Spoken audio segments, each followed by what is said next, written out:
मुलांशी बोलताना पालक एक मोठी चूक करतात आणि त्यामुळे मूल जे आहे ते पालकांच्यापासून हळूहळू दूर जातं.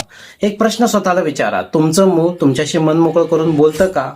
मानसशास्त्र या ठिकाणी असं सांगतं, किशोरवयीन मूल बोलणं बंद करतं कारण त्यांना वाटतं की माझं कोणी ऐकतच नाही आहे.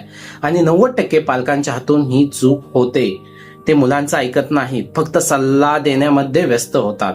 मुलं बोलायला सुरुवात करतात आणि काही सेकंदात पालक म्हणतात की मी सांगतो ना तेच तुला करायचं आहे, माझंच तू ऐकायचं आहे, तुला काहीच समजत नाहीये, असे शब्द त्यांना वापरले जातात. किशोरवयीन मुलांना काय हवं असतं? त्यांना सल्ला नको असतो, फक्त त्यांना समजून घेणं हवं असतं. काउन्सिलिंगमध्ये एक मुलगा मला असं म्हणाला होता की सर मी घरी काही सांगतच नाहीये. मी विचारलं का सांगत नाहीयेस?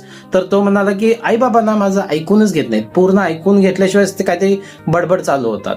सो ही त्यांना बडबड वाटत असते. मग ते पालकांनी काय करायला हवं? पहिलं आधी एक ऐकून घ्या. मुलं बोलत असताना त्यांना समोर बसवा आणि त्यांचं पूर्ण ऐकून घ्या. दुसरं आहे, मधीच त्यांना थांबवू नका. मुलांचं आहे ते पूर्ण ऐकून घ्या. सल्ला देण्यापेक्षा त्यांना समजवून घ्या.